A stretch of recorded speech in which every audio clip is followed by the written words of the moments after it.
my dear students. Myself Dr. Nilesh Kumar Gupta. I am working as a professor at Ajay Kumar Garg Engineering College in ECE department. So, in my previous lecture, I talked about the IIR filter designing, and in that lecture we discussed about the impulse invariant method, but there are some limitation of impulse invariant method. That is why we come on bilinear transformation method. So, today in this lecture I will teach you about these methods. So, these are the two basically methods that we can use frequently in the IIR filter designing. So, first was is our impulse invariant transformation method, and second is our bilinear transformation method. So, these two methods that you can generally use in the designing of IIR digital filter.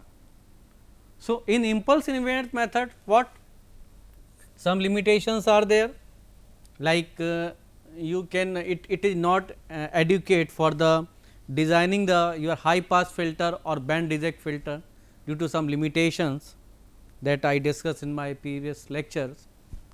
That is why we come on bilinear transformation method, and in this you needed the many into one mapping, because you are converting, you are transforming your S plane into the Z plane, or you are designing from analog filter into the digital filter. Okay. So, in impulse invariant method these are the difficulties that we face. So, to overcome those difficulties or limitations, we come on bilinear transformation method, and this is your one to one mapping, and it is easier than the impulse invariant method. Okay. And now, by this method it is possible to design your IIR digital filter in case of high pass or band reject filters. So, these are the advantages you can say over the impulse invariant method, and both the methods are having some advantages and limitations, and as per our requirement we can use these methods. So, these are the two basic methods that you can use for IIR filter design. Okay.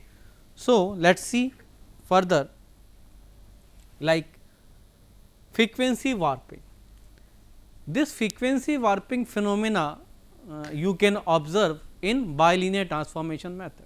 What is this? At first we will discuss. Like this equation, omega is equal to 2 tan inverse ohm t upon 2. So, this is the relation between the your analog frequency and digital frequency. This is your digital frequency and this is your analog frequency. So, under the bilinear transformation method, last time we derived the formula also for the bilinear transformation method, and this was the relation between the your analog digital frequency and digital frequency you can say. So, for the frequency for analog filter and frequency for the digital filter, and this is the relation. Now, you can see this relation. So, you can find this relationship is non-linear. This relationship between the omega and ohm is non-linear, while in case of impulse invariant method this relation was linear. So, due to the non-linearity the some problem will arise obviously, because non-linearity produces the distortion everywhere. Okay. So, that is why you will get here also. So, now and it can be noted the entire range in ohm in analog filter is mapped only once into the range for minus pi to plus pi. So, it is clear from this relationship that the equation number A you can named here. Now, however, the mapping is non-linear, and if it is non-linear then what will happen? If it is non-linear then lower frequency in the analog domain are expanded in digital domain, because you are converting your filter from analog domain into the digital domain, from S domain into the Z domain. So, whenever you transform this particular signals, then what will happen? Due to the non-linearity, your lower frequencies in analog domain are expanded in the digital domain, and whereas your higher frequencies are compressed in digital domain. So, your frequencies are disturbed now. These are not having actual values, these are expanded or compressed. So, this distortion you will get under this frequency warping. So, this type of distortion introduced in the frequency scale of the digital filter to that of the analog filter due to the non-linearity available in this method of the arc tangent, okay, because tan term is also is there. So, and this effect of the binary transformation is usually known as frequency warping. So, this type of distortion that I discussed in this PPT is called frequency warping, and that will come in bilinear transformation method. So, that is why we make some arrangement here like pre-warping. So, in pre-warping what will happen?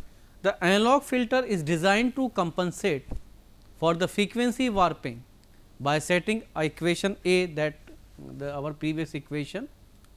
You can see this is the equation number A. So, for every frequency specification, so that the corner frequency or center frequency is to be controlled, and this is called the pre-warping of the filter design.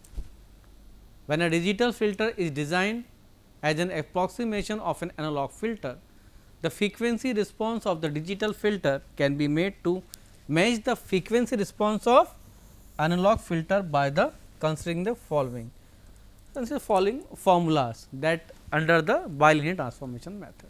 Because in this designing of IR filter, we are approximating, we are guessing, okay, so that we can transform your analog filter into the digital filter, or you are converting, you are transforming your S plane to the Z domain.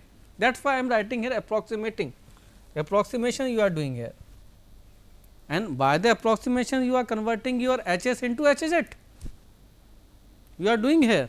So, in the under the pre warping, what you are having these formula pre warped frequencies for pass band and for stop band FP and FS, and you can give these relation in terms of pass band and stop band. So, these are the common relation, you can know very well these relations, like ohm p is equal to 2 by T into 10 of ohm p upon 2 omega p upon 2. Similarly, ohm s is equal to 2 by T 10 omega s upon 2, and you are putting the generally you have to put here in H of s is equal to 2 by T into Z minus 1 upon Z plus 1.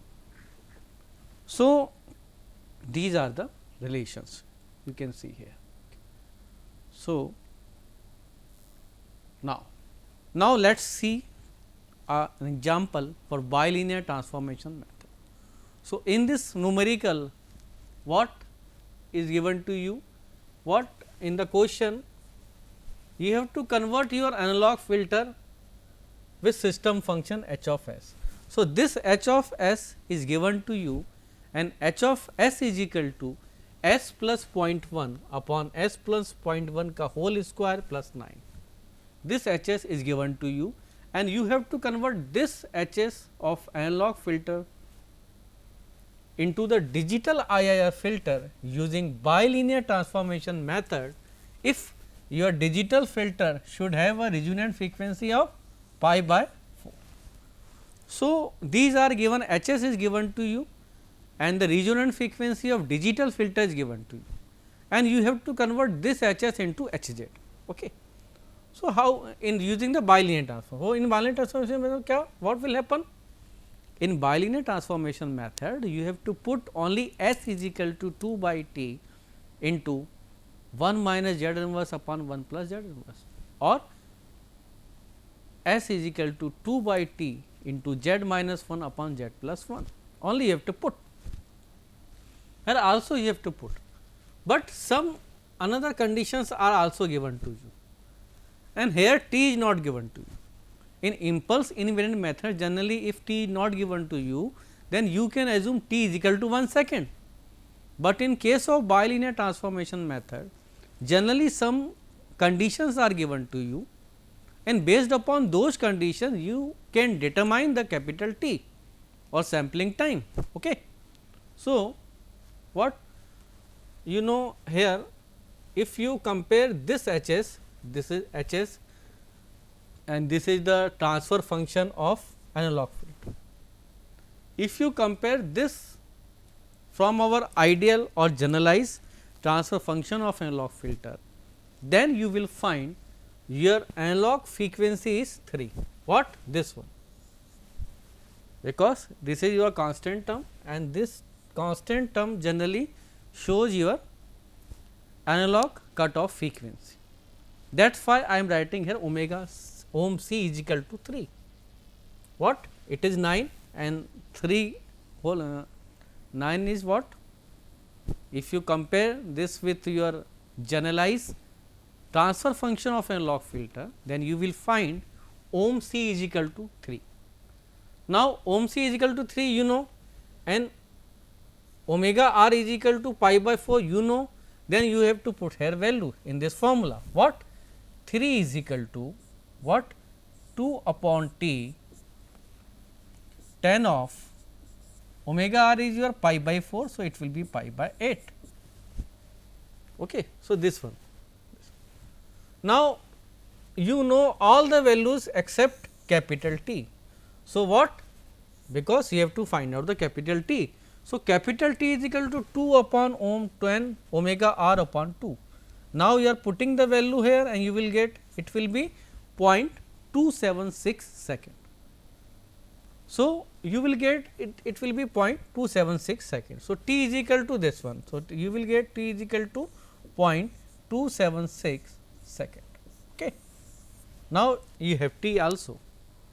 Now, only what I told you, only in bilinear transformation method, if H s is given to you, then you have to put S is equal to what? This one only.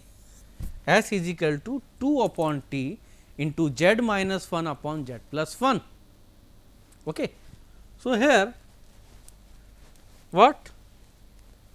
This one this is your H s. So, in H s, S is equal to 2 by T into Z minus 1 upon Z plus 1 plus 0.1 upon S plus 0.1. It means 2 by T Z minus 1 upon Z plus 1 plus 0.1 ka whole square plus 9. So, only you are putting the value here S is equal to this one, that is the normal condition under the bilinear transformation method.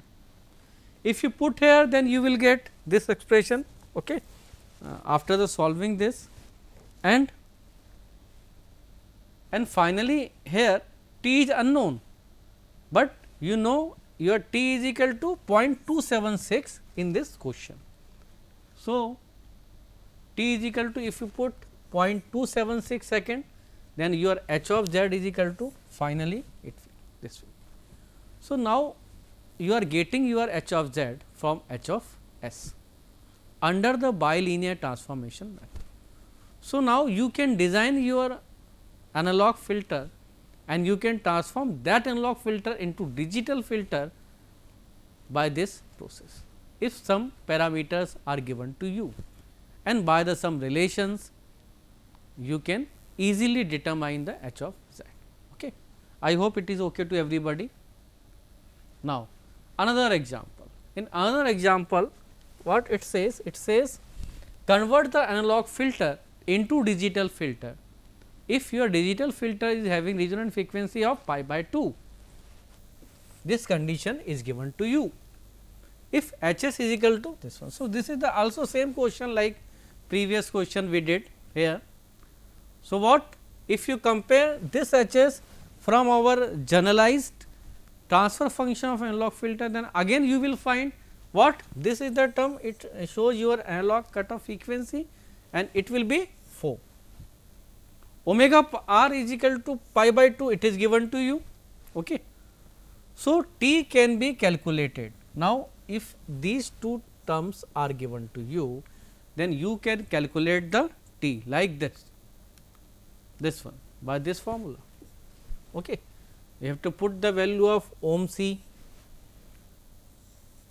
omega r, then you can calculate the easily t here.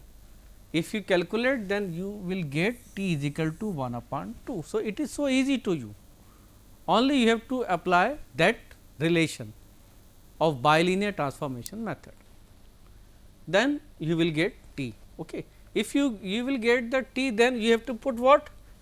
S is equal to 2 upon t, what? 1 minus z inverse upon 1 plus z inverse. Now, t is equal to 1 upon 2, 2 to the 4. So, S is equal to, you have to put here what? 4 into 1 minus z inverse upon 1 plus z inverse.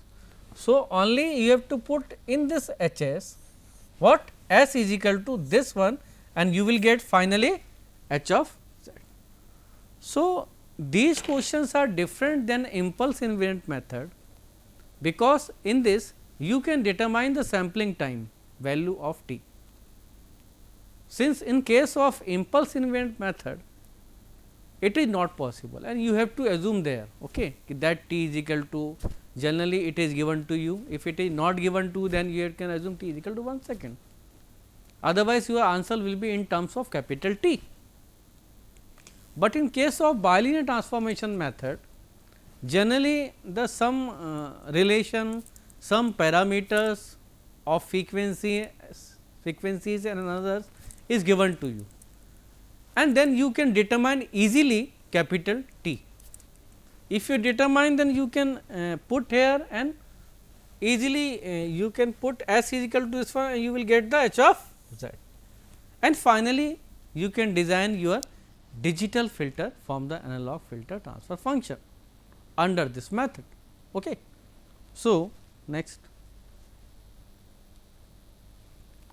in next example, design the analog filter into digital filter with a 3 dB bandwidth of 0.25 pi. Okay. So, if H s is equal to, this is given to you, if H s is equal to ohm upon S plus ohm, and use the bilinear transformation, find out the capital H of z. This is again simple question. You have to design analog filter into digital filter if the transfer function of analog filter is given to you in terms of frequencies, and you have to design your digital filter that is having a 3 dB bandwidth of 0.25 pi. 3 dB bandwidth. Generally, in amplifiers or filters or any electronic circuits, we are using 3 dB, because 3 dB, it means 3 dB, these are the half power points, under which you can take the bandwidth of the system, bandwidth of the amplifier, bandwidth of the circuit, bandwidth of the filter.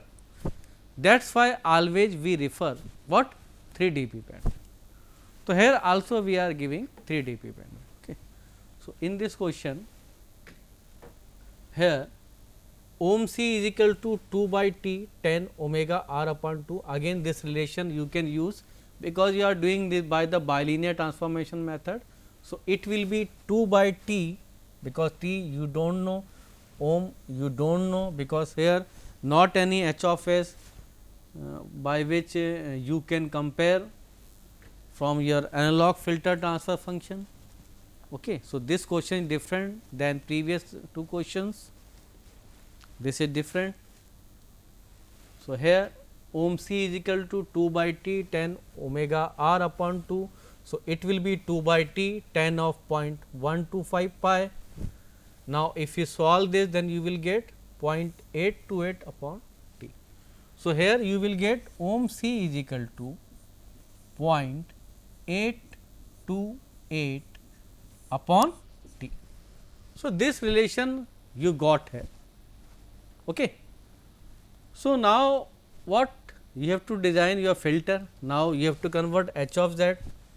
So, for converting the H of z, what you have to put S is equal to 2 by T into Z minus 1 upon Z plus 1 into H s. Okay. So, your what your H of S? Your H of S was this one, what, ohm upon S plus ohm. So, your H s is equal to ohm upon S plus ohm. Okay. Here ohm is your what? Your analog cutoff frequency or your analog digital analog filter frequency you can say. Okay. Because ohm is used for analog and omega used for the digital filter. Okay. So, now ohm C or ohm, what you are putting the value here. So, ohm C upon S plus this, and S is equal to this one 2 by T into Z minus 1 upon Z plus 1 plus ohm C. Now, ohm C, what we are deriving here, ohm C is equal to 0.828 upon T. So, you are putting here in terms of T ohm C value here. Okay.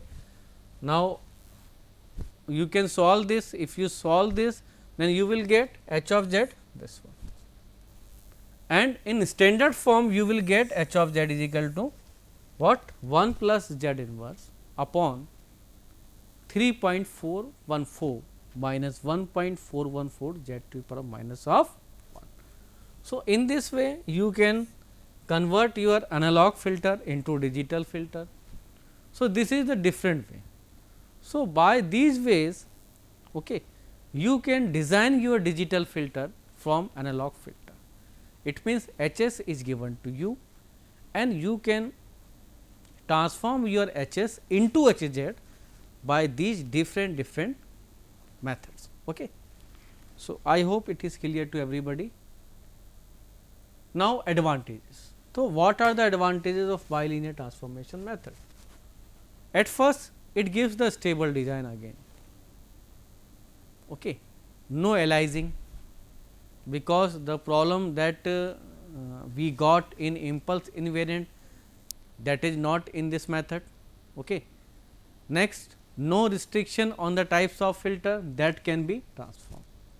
So, no type, any type of restriction is there. Okay. Not any sampling you have to do, not you have to convert anything, only you have to put the values like our first method of designing of IIR digital filter, that is the approximation of derivative method. Only you have to put S is equal to this and you will get the answer. Here also you are only what, in bilinear transformation again what, if H s is given to you, then only you have to put S is equal to 2 by T into Z minus 1 upon Z plus 1. So, directly you can put, okay, directly you can put S is equal to this one and you will get the your H of Z mathematically. So, it is so easy to you, that is possible in this method, and no any type of restriction on the type of filter by which you are transforming your filters, your domain from S into the Z. So, these possibilities you are these are not having in this bilinear transformation method. So, in this method generally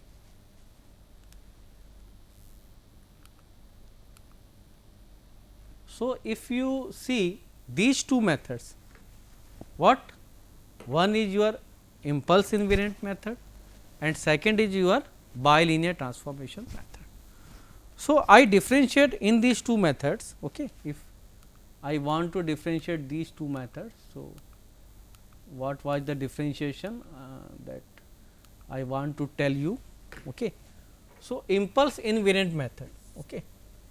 So, in this method what, in both the methods, in generally in IIR digital filter designing, H s is given to you and you have to transform this H s into H z. It means the transfer function of analog filter is given to you and you have to transform, you have to convert this transfer function in analog domain or in S domain, convert into the Z domain. in the designing of IIR filter always. Okay. So, this is the process, it means, and you are doing this by the some approximation. So, always at the time of digital filter designing in IIR, you have to approximate your HS into HZ. Now, you will say you have designed the digital filter. So, this is the simple case of IIR filter designing, but this is only based upon the approximation. We are guessing, we are selecting some methods here, and in the designing of IIR filter, digital filter, these two filters, two methods, filter methods that you can use in the designing. First is your impulse invariant method, second is your bilinear transformation method.